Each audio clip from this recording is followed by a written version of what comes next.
आहात का हो ताई? आहे का कोणी घरी? आज आपण अशा मेहनती महिलेची भेट घेणार आहोत ज्या वयाच्या 56 वयामध्ये हॉस्पिटलमध्ये काम करत आहे, आपल्या कुटुंबासाठी अहोरात्र मेहनत करत आहे. जीवनातील संघर्ष आणि बचतीबद्दल आपण त्यांच्याशी संवाद साधणार आहोत. तर भेटूया आपल्या ह्या मावशींना. तुमचं नाव काय मावशी? तुमचं नाव सांगणार का? बरं, तुमचं वय किती? माझं आता 56 आहे. तुम्ही काय काम करता?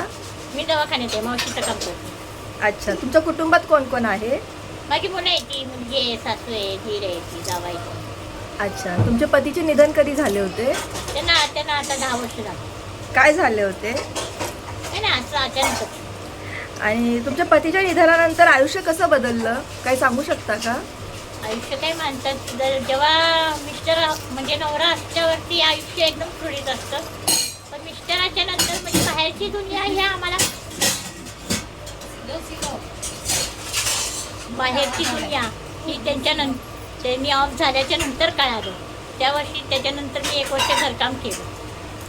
बरं, मुलांना मोठे करण्यासाठी कोणकोणत्या अडचणी आल्या तुम्ही सांगू शकता का? भरपूर अडचणी आल्या. त्याच्यामध्ये सहकार्य माझे दीर, दोन्ही दीर, सासू, म्हणजे कुटुंबाने मला भरपूर सहकार्य केलं. या कठीण काळात तुम्हाला सर्वात मोठा आधार कुणाचा मिळाला? आदर माझ्या सगळ्या कुटुंबाचाच मिळाला. सासू, मुलं माझी, दीर 2 यांचा. अच्छा, बरं, तुम्ही पैशाची बचत कशी करता? पैशाची काय आता एवढा पगार पण नाही. सुरुवातीला 9,000 होता. मी हॉस्पिटलात जॉईन केलं तेव्हा. आता जरा आहे, कुठे भिशी लावते. हा, पण तुम्ही अच्छा बचत कशी करता तर भिशी लावता. हो. बरं, अजून कोणती गुंतवणूक वगैरे तुम्ही करता का? LIC वगैरे काही काढली आहे का तुम्ही? LIC वगैरे ती नाही करत, कारण आताच्या वयाच्या हिशोबाने LIC मध्ये नाव देणं म्हणजे हे चुकीचं आहे. आणि ह्या वयात नाव देणं म्हणजे बरोबर नाही.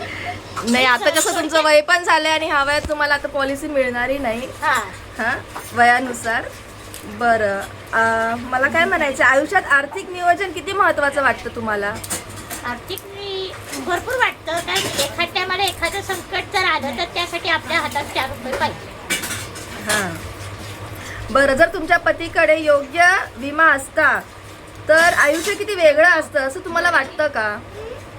वेगळं असतं, पण त्या टायमाला त्यांना पण एवढा कुटुंबाचा भार, मोठे होते घरात, त्यामुळं. हो, पण जर त्यांची जर LIC पॉलिसी असती आणि ते वारल्यानंतर जर 2 पैसे तुम्हाला मिळाले असते, तुम्हाला एक आधार झाला असता, तर तुम्हाला असं वाटतं का की असायला हवी होती तुमच्या मिस्टरांची असायला हवी होती, पण आता ते केलंच नाही म्हटल्यावरती ते नसलं आणि ते असलं ते समजून घेणं हे वेगळं आहे. जर असली असती तर तुम्हाला एक आधार झाला भरपूर असता. माझ्या मुलांना आधार झाला असता, मला आधार झाला असता, असं आहे.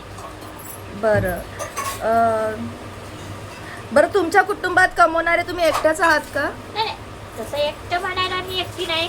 माझी मुलं पण कमवते, ती दोन्ही पुन्हा आहे ती, आणि मी आहे. पण जोपर्यंत आपलं शरीर व्यवस्थित आहे, म्हणजे कसं आहे माहिती, हात काम करणं हे आपल्या आपलं हे नाही काय, काम हे करायला पाहिजे. हातपाय जर चालू आहे तोपर्यंत हातपाय करायचं, आपलं शरीरही चांगलं राहतं, काय शरीरही राहतं चांगलं, आणि आपणही फ्रेश राहतो.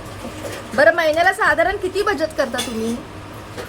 थोडक्यात बचत म्हणजे पगार आहे मला कमी, त्यामुळे थोडक्यात 2-3 हजार रुपये माझी बचत होती.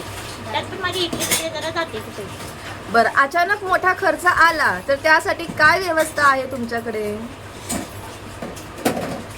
अचानक एखादा मोठा खर्च आला तर तुमच्याकडे काय व्यवस्था आहे?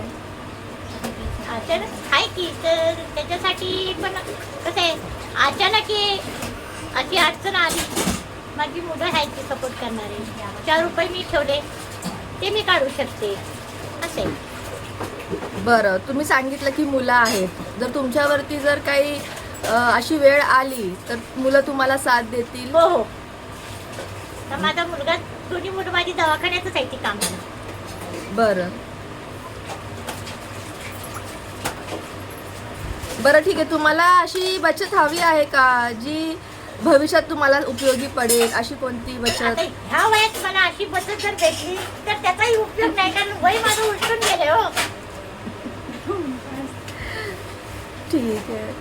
छान वाटले तुमच्यासोबत बोलून. खूप खूप धन्यवाद. थँक्यू.